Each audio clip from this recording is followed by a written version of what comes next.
नड्डा का आज जन्मदिन है और इस मौके पर पीएम मोदी समेत कई बड़े नेताओं ने सोशल मीडिया के जरिए जेपी नड्डा को बधाई संदेश दिया है। इस क्रम में नेता प्रतिपक्ष जयराम ठाकुर ने सोशल मीडिया पर लिखा कि भारतीय जनता पार्टी के राष्ट्रीय अध्यक्ष और केंद्रीय स्वास्थ्य मंत्री जगत प्रकाश नड्डा को जन्मदिन की हार्दिक शुभकामनाएं। मैं हिमाचल के समस्त देवी देवताओं से आपके दीर्घायु, स्वस्थ और सुखमय जीवन की प्रार्थना करता हूं।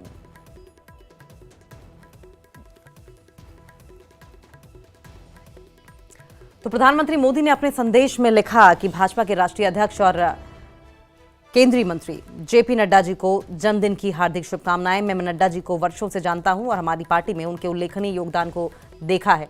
उन्होंने हर संगठनात्मक, विधायी और कार्यकारी जिम्मेदारी को पूरा किया है, पूरी मेहनत से निभाया है।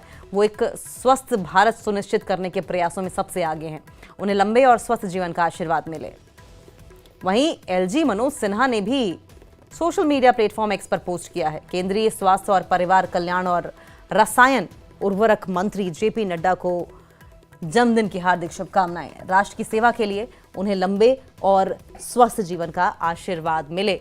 और हिमाचल के पूर्व सीएम जयराम ठाकुर ने भी भारतीय जनता पार्टी के राष्ट्रीय अध्यक्ष और केंद्रीय स्वास्थ्य मंत्री जेपी नड्डा को जन्मदिन की हार्दिक शुभकामनाएं दी। हिमाचल के समस्त देवी देवताओं से आपकी दीर्घायु, स्वस्थ और सुखमय जीवन की प्रार्थना करता हूं।